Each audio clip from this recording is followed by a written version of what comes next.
Hey, everybody, welcome back to View from the Top podcast, where we help growth-minded men who desire momentum in their business, their family, and their finances get through the valleys and up the mountain to their very own View from the Top. A quick reminder and a thank you to the ISI community for supporting this episode today. Hey, if you want to be connected and engaged with a growing group of growth-minded Christian businessmen and leaders who are also making informed, vetted decisions through a biblical lens, then go check out the ISI community for yourself at isibrotherhood.com. That's isibrotherhood.com. And you can use code POD30, that's POD30 on the payment page, and we'll give you 30 days for free just for listening in with us. I encourage you to go check that out. All right, let's get rolling. Let's get Big A in the studio with us.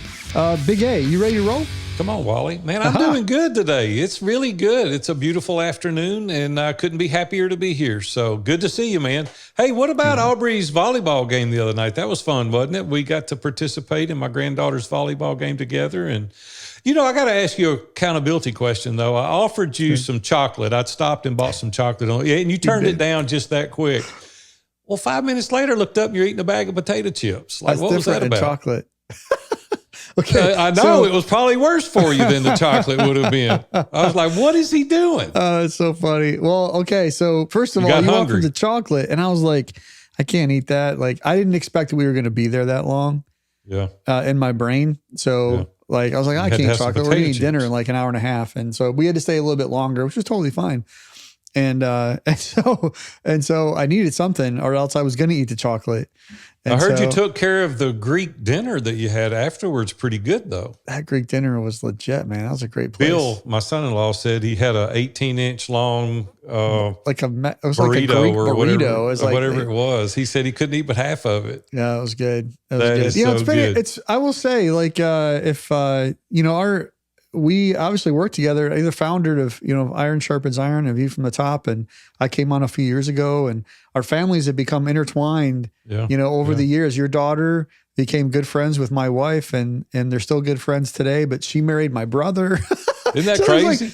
Yeah. And so what's funny now is that we have your granddaughter is my niece. Yeah. And so we show up at these like sporting events, and it's just like, oh, that's right. It's like, it's good. It's really, yeah. Well, that's going to be a whole episode on its own. But hey, do you remember watching Muhammad Ali? Like, did you ever watch boxing at all? I have to admit, I was never got. I mean, he was. Dad I was a kid, if anything. My dad talked about him a lot, though. My dad loved Muhammad Ali. That's the way I feel that this episode is going to be today. Muhammad Ali would say, who was it? Sugar Ray Leonard said, dance like a butterfly, sting like a bee. There you go. Well, this is a left hook. And Muhammad Ali was hook and we'll get her done. And he did that. That's what we're going to do today because we're going to flip some things on its head and talk about some counterintuitive ways that we can be successful. And some of it's going to resonate with some of you, some of it's not. But man, I just want to dive in just for a second. In this episode, I really want to talk about how prioritizing rest and investing in relationships and really embracing the simplicity can multiply your life's impact. It can impact the success that you're going to have. But more importantly than anything is the satisfaction that you're going to get out of life. And these counterintuitive strategies, when they're aligned properly with your core values, it just ensures that you grow not just as a businessman, but as a husband and father. And y'all all know that we're big on family. We want to be sure that you grow and you make money and do those things.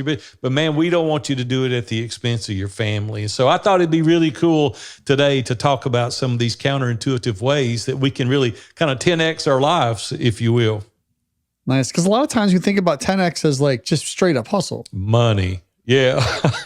I think about money. When I 10X, I'm like, I'm like 10 times next year what I made this year. Yeah. And I don't think about being a 10 times better father or 10 times better husband or maybe 10 times better individual, right? Nice. Me as a person. And I thought, man, it'd be fun to talk about some of those things today. I love it. Let's dive in. Hey, by the way, how do you do on some of these things? We're going to talk about prioritizing rest and renewal, like right out of the gate, because I think it's Is that number one? To prioritize. Yeah, I think it's number one because if you feel terrible, you've not been renewed at all. I mean, you can't get anything done. So, yeah. What about you? How do you prioritize rest? I have seasons, right? I know we've talked about in this season. Let's talk about this season right now. This season right now. Yeah. How do you do? Man, this season right now. So I do make sure that I go to bed and get as much sleep. You know, we have a weekly accountability, a weekly kind of progress report that I use. And one of the questions on there is, you know, did you get enough sleep this week? And so I actually find it interesting how many guys struggle with that. Like, yeah, they do. I actually don't really struggle too much with that. I have to make sure I get a certain amount in the course season. So I have to make sure. What's a good amount for you? I have to have 8 hours. Yeah. Yeah. I can go to bed. I can close my eyes at 9:55, fall asleep by 10, and my body will wake me up at 6. Like it's like, I don't even need an alarm clock for 8 hours. Yeah. But I don't use an alarm either, but I'm a 6-hour person. Phew, and man. if I really, really do well, it'll be 7 hours. And I've regulated my sleep and kept up with it for 20, 25 years. And I average a little over 6 hours a night for like 15 years. But I've noticed that it's taken a little bit of a toll. And so I've increased that. It's not that I don't want to sleep longer. It's just I wake up and I can't go back to sleep. My mind just races when I wake up. And so, I'm doing better though, about an hour better. So 7 hours. Good. But what about extended rest? So like, but I think about rest in terms of like, you know, sleep, obviously. I think of rest that actually is routine for me. So for example, like if I have my routine in the morning where I get up, you know, make coffee, do some stretches, sit down with my Bible for a half an hour, you know, read whatever that is. Like that's actually, I know it seems like stuff I'm doing, but it's restful for me. To be able to prepare myself ahead of time, right? Prayer is part of that. You know, some meditation, prayer for me, it's, you know, it's having a conversation, talking with God and trying to listen sometimes more than I'm talking. But that's all part of all part of resting for me. I get nervous when I rest. We always said we'd be honest on this podcast, right? And so I'm just being straight up honest with you. Floyd Dawson said that I'm addicted to activity. And it's really tough for me to sit there with nothing to do. It's easier for me to rest if I'm away, but it's also easier for me to rest if I'm like doing something that doesn't cause a lot of strenuous activity. Like I love to fish. I mean, everybody that follows me knows I love to fish. So I'm on the lake quite a bit. And I like to do it early. That's restful to me. That's, you know, my mind can relax. But if I'm just sitting there on the patio, like if a leaf fell, I'd have to go pick it up and throw it in the yard. No, I'm opposite. I have to if I get in my routine in the morning, I could sit there and read my Bible and pray and journal for 3 hours. And it's like, oh my gosh, like I actually got to go get some stuff done. Yeah, I can't do that. And interesting how God just made us all so different. Yeah, well, like I do the same things. I so pray how do in the you rest then, though? Yeah. Like how do you get... Well, what's restful to me, this is restful to me, like Robin and I love sports. And so we're watching some kind of sports every night together. Like our empty nesters, obviously. If I'm not at the gym or at the ballpark with one of my grandkids, we're watching a sporting event, whether it be baseball, volleyball, football is our big thing. We watch football 4 nights a week during football season. You know, we love to do that. That's restful for Robin and for me because we're always teasing each other. She'll pick a team, I'll pick a team, and you know, so we're not doing any gambling or anything. That we may introduce that though this year. No, I'm just kidding. We're not going to do that. But that's restful to me, or just hanging out with Robin, grilling out, you know, or something. But just to sit down, a lot of people see that as rest. What about? I want to get through a number of things here, so I got some questions around rest and renewal. Sabbatical was a new concept to me a few years ago. Like I'd never taken an extended period of time. And I didn't do it by choice. Well, I did do it by choice, but it really wasn't by choice. Like I hit the wall. That too much activity, addicted to activity made me take a sabbatical. But it was very helpful. And so then I did an elective sabbatical, and I'm teaching some guys now to do an elective sabbatical, kind of test your businesses. It also helps you as an individual. Here's the thing that I learned more than anything, Wally, on a sabbatical, is that I didn't realize how shallow I was thinking until I didn't have anything else to think about. And it allowed me to go deep in my thoughts because we're so tied up running our businesses and taking care of our families and kids and grandkids and activities. But when you take all that away and you strip away your email and you strip away, social media, you're like, well, I got some space. Like, what is it I really want to think about at a much deeper level?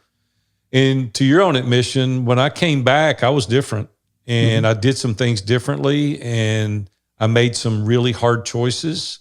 And over the course of the past 2 years, I've made even more difficult choices as a result of that sabbatical. So, thoughts around extended time.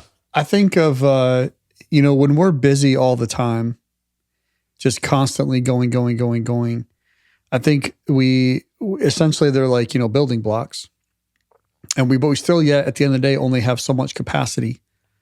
We were just on this last episode of The Forge, which if you didn't listen to that yet, it's amazing. I think it's actually coming up maybe next week. It's coming out, so be sure to listen to that. But we did that recording today, and here's a guy that basically he's an inventor, and it's like invention and discernment is part of his working genius. So he's really good at like figuring out processes and but he created all this work for himself that he gets frustrated doing. And it leaves no time for him to actually do what he's good at. And so we do that in our lives. We create all these busy building blocks that we stack up, and it consumes all of our time, and we have to manage them. And then the things that we want to do that are even more important, we can't do now because we've essentially filled up used all of our time to manage the stuff that we've created for ourselves. And so I think a sabbatical is nice because it essentially takes away the building blocks. Like it takes those away, knocks those down. Yeah. Maybe not all of them. I'm sure you still had some relationship ones that you kept up and whatnot, right? But allowed you to pull back and say, man, I'm pulling way back. Yeah. And that I can see how that would feel like a counterintuitive way, right, to 10x our lives, whether that's in our businesses, whether that's in our relationships, whether that's in, our personal pursuits, like whatever it is. We have to have the mind space. If you don't create margin, you're going to get sick. You're going to hit the wall. Yeah, we have to. You can't think clearly. You're going to get foggy. You get overload. You get anxious at that point. Yeah, it's not good. So, Wally, what would you tell a guy right now that's 30, 35 years old and he's like, man, I got to work 12, 14 hours a day. There's no way I can take a day off. He's married. He's got 2 kids. He's got a mortgage. What do you tell that guy today about taking a day off? I don't know if it's a day off, if it's a couple hours. Like you've got to start somewhere, right? If idea is if something's going to change, something has to change. So you can't expect to have something different. What's the definition of insanity? Is doing the same thing over and over again, expecting different result. Yeah, right. So I don't care if it's an hour, 3 hours a day, a month, a week. I don't really care. The point is like, what can you do? Let's not talk about what you can't do. Let's talk about what you can do. And so what is the next best decision you can make about finding some space in your life that's going to be beneficial for you personally, for your relationships, and for your business? Like, what is it?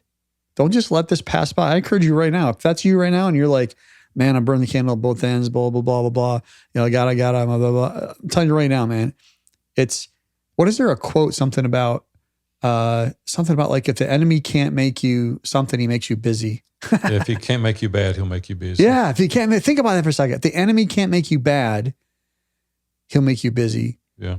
And so we can be busy doing a lot of good things. And there's a lot of guys out there that are working 14, 16 hour weeks that I guarantee they have some limiting beliefs about what's possible. They have profitable distractions, right? They have a service that they've added to their business that causes them to work twice as hard for half the profit. And they think they need it, right? We tell ourselves this, right? Yeah. And so there's some things you can start whittling away from that. But you got to think about what's the next best step thing you can do and make that commitment. Wally, I'll put a challenge out there to guys that's been working for a little while because I did this to myself about 6 years ago. I was working 5 days a week, and my schedule's pretty rigorous. And I said, you know what? I'm going to take some time off regardless of what happens. Like I was at a different stage in my life than some of you that are listening today. But I was like, from now on, I'm taking off Fridays. I'm not going to work on Friday, Saturday, or Sunday. I'm just taking long weekends every weekend. I started watching myself pay more attention to the other 4 days, and I get as much or more done in those 4 days than I did 5. Right. Because now the time allotted, I make good use of. That's right. And when you've got an extra day, you're like, oh, I'll do it tomorrow. Or I'll do it later. No, we're going to do it in 4 days. And I can't tell you what that's done for me. And I've encouraged a lot of people to do that, and they are now, and they're seeing the same results. It's you hyper-focus those 4 days. So I would just encourage you, that Wally said, to take some time off, start somewhere. Don't say I can't do anything. That's not true. I would just say that's not true. You can take some time off, work into a day off to rest, to rejuvenate yourself. What's the point otherwise, right? You kill yourself. What are we doing it for, right? Yeah, like, what are we doing it for? Yeah, you just work and work and work, and you don't have any opportunity to enjoy your family or the resources that you've acquired as a result of working that hard. And it's just like, I promise you, it's not going to serve you well long term. And so just think through that. The thing that I do like to do, though, is have moments of stillness. And for me, if you've been listening to us, we're over 100 episodes now. You know I love the hot tub. And I get in the hot tub early, like 4:30 in the morning. I get up really early. I enjoy getting up early. And I'll go out, sit in the hot tub for 30 to 45 minutes. And there's no electronics out there. I actually wired it for electronics. Well, I didn't ever put them up. Robin told me, she goes, we got some rules here. I said, all right, what is it? She said, no electronics, no TV, no speakers, no telephone, nothing. And I'm like, yeah. And we built like this cabana that goes over it. So it doesn't matter what the weather is. It can snow or rain. It doesn't matter. That works for you. And I want to tell you something. I'm a person of faith, and I feel like God really talks to me because I'm not praying for something. I'm not asking for something. I'm being still and I'm listening. And so what about you, Wally? Where's a still place for you? A moment of stillness. Yeah. It's part of my routine in the morning when I follow through with it, right, is my back patio. Here in Tennessee, weather is pretty good especially early mornings. Weather is usually pretty good, even if it's hot out during the day, as long as the humidity is not too high. But my back patio, we got a pool out there. It's got little bubblers on it. So in the early morning, it's like goo, goo, goo, goo, goo. It's like gurgling and it's just peaceful and still. And I can sit there with my feet up on the little recliner out there. And man, I can just close my eyes and be in peace. I haven't done this in a while, but I'd like to.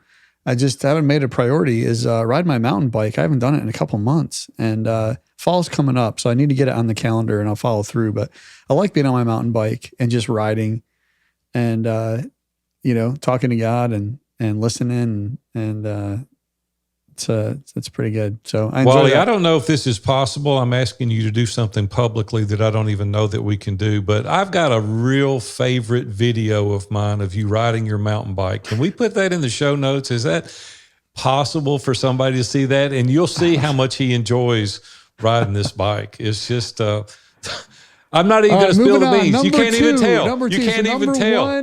Number one of counterintuitive ways to 10x your life. Number one is prioritize rest and renewal. Number two, invest in relationships. You have over revenue. What does that mean?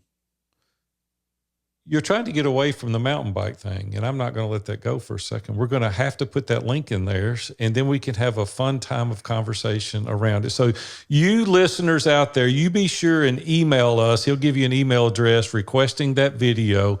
We're going to get it to you guys to see. Okay, now I'm through talking about that. So let's go into invest in relationships over revenue. Let me ask you the question again. So number two is invest in relationships over revenue. What does that mean?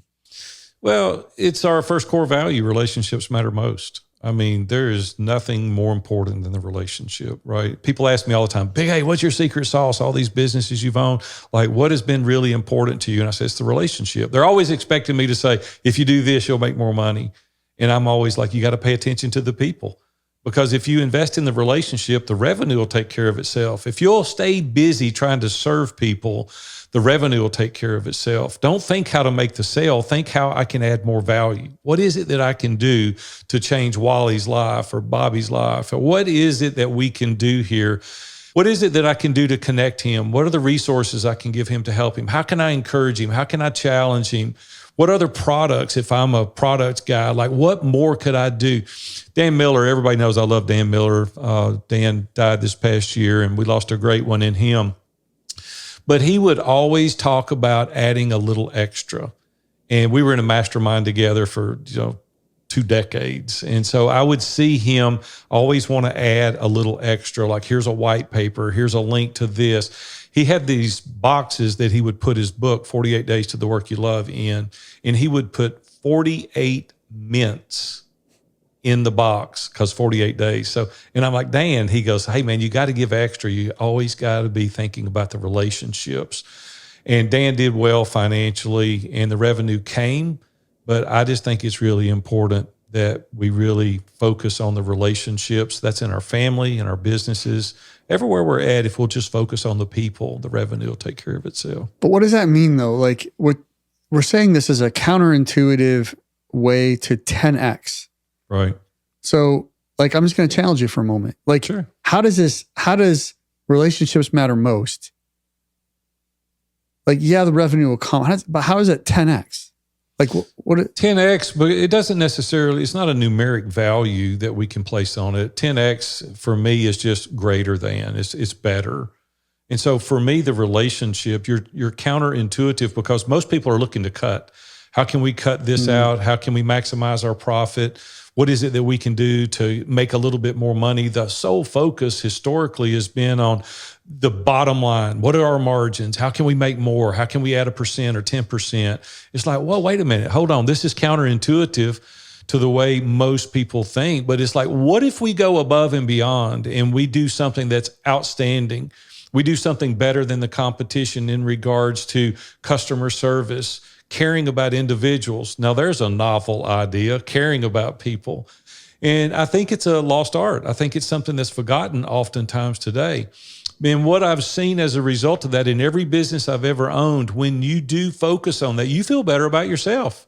Your personal mission statement is accomplished. You're aiding someone else to accomplish their goals and dreams. And I'll tell you something else. Those people are going to want to be around you more than the guy that's cutting out the other fringe benefits and making his margin better. When you call that guy or help that guy. So when I say it's counterintuitive to our normal thought process, flip it on its head and say, how can I do this differently and better so that I endear myself with this person, this customer, this client, this family individual, and stand above the crowd? So what I'm hearing you say is to 10X and invest in relationships over revenue. When you invest in relationships, yeah, the revenue will come. I believe that too. Sure. I'm in the camp as you. But often we think about, so often ourselves, we think about we're the ones that generating it all. So does 10X like come, not just money, but does 10X value, right? Oh, in our lives come from like those earn. Relationships? Yeah. So if we're investing in the relationships in our marriages, with our children, in our business, like our team members, right? We're not being dictators. We're actually being leaders, right? We're loving them and serving them, and then you're impacting them. their lives, right? Yeah. How much more effective is your business going to be? Which ultimately 10X. increases the revenue, right?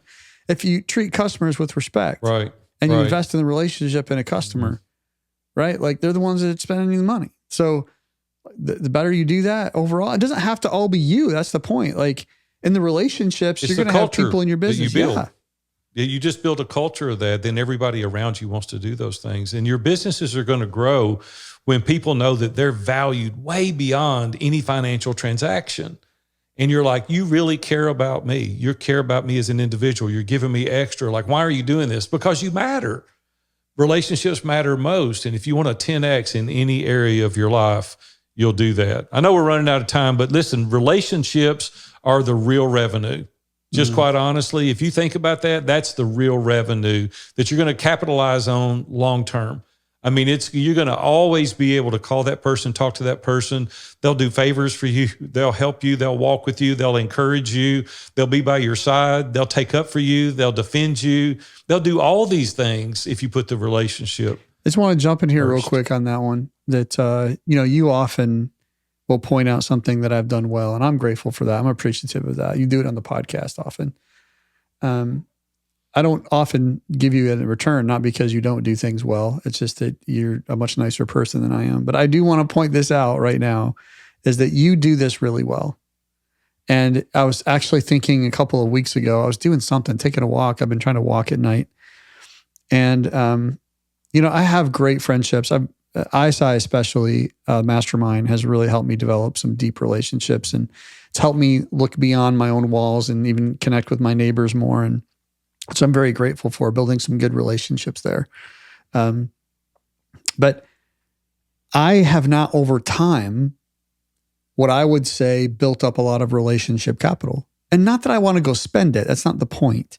To your point, like, we love to help each other. We were just on a Forge episode that we recorded, and these guys are giving of their time to help this other guy out, right? It's amazing. And so, like, you have done an amazing job at that, of giving, expecting nothing in return, and building up good relationship capital. Not that you ever even cash it in or spend it. It's not why you did it, right? But you have it.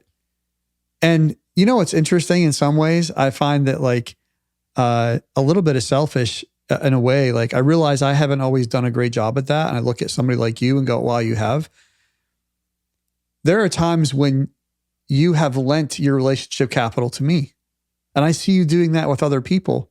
So you're helping other people, which is building relationships by cashing in some relationship capital you have with somebody else, right? It's not always like dollar for dollar. It's not what I mean. Yeah. I think you understand what I mean, but you've done a good job at modeling that. You. And I just want to say thank you for that. I know a lot of guys in ISI and otherwise, they really appreciate that modeling from you. Virtual hug coming your way, Wally. So there you go. Thank you so much, man. I appreciate that. Number 3, last one. Yeah, simplicity is better. And a lot of you listen to this are new in your careers, or you're 3-4 years into it. I'm kind of down the path a little bit in regards to my career, but I just want to tell you, sometimes less is more.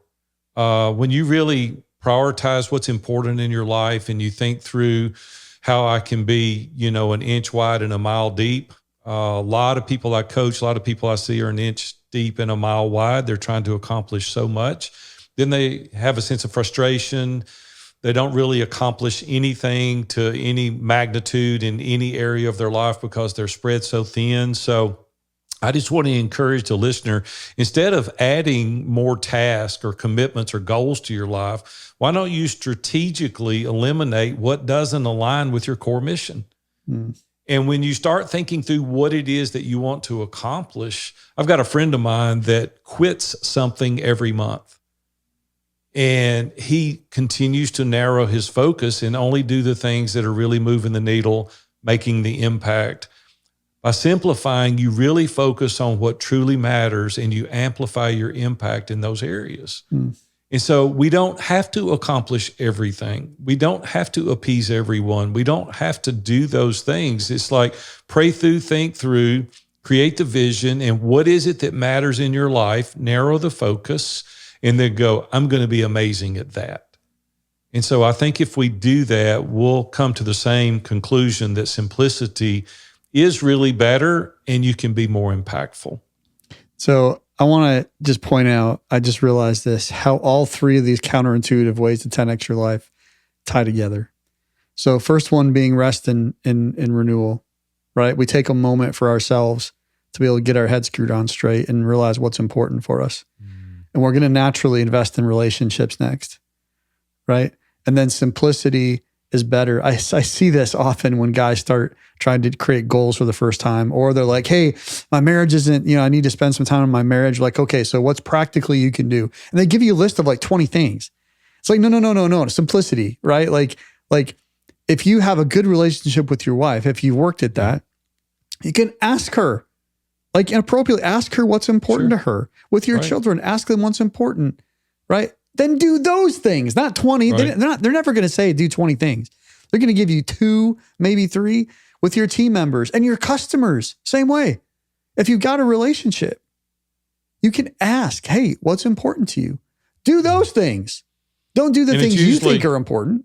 It's usually the little things too, right? Yeah, it's usually, you think it's going to be these ginormous things, and it's usually the little things, because simplicity really leads to clarity. Mm-hmm. When you really start narrowing your focus, when you declutter your mind and you schedule the things that you do, and you have these business processes, you gain clarity, and it makes it easier to discern God's direction for your life. And it really then honors both your faith and your family, because now you're doing the things that matter. There's a great book out Greg McEwen wrote called Essentialism.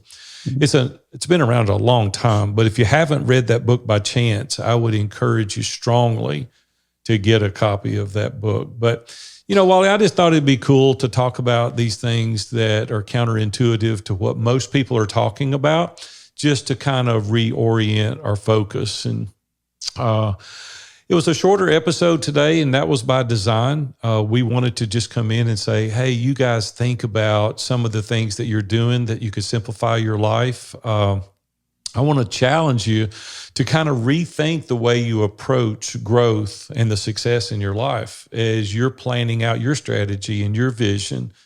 We've discussed how the world often pressures us to kind of hustle harder, chase that revenue, fill every moment with activity. But what is the real key to multiplying your life's impact lies in doing the exact opposite. And that's why we wanted to bring you these 3 things today to kind of think through.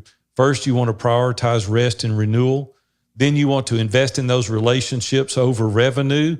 And then finally, we want you to embrace strategic simplicity, because trust us on this, less is more. And by eliminating what doesn't align with your core mission, you create that space for what truly matters in life. So this will allow you to amplify your impact and gain clarity in every single area of your life. Simplicity is the shortcut to success. Hey, I encourage you today to take these counterintuitive paths, and you too can go out and create that view from the top. Hey guys, as we finish up today, what an amazing episode. Take these 3 things, think about them, rest into them, put them into your routine, and take action on them. And as you do, I want to encourage you, as our sponsor of the episode today, ISI Community, if you go out to isibrotherhood.com, get connected into a community of men, Christian men that are growth-minded, running businesses, leading their families well, serving their wives and their children. Man, I'd love to have you in there. Love to see you there. That's isibrotherhood.com, and use the code POD, POD30 at checkout, and we'll give you 30 days free just to get in there and check it out, just for being a listener on the pod. Well, we will see you in there in the community, or we will see you here next week.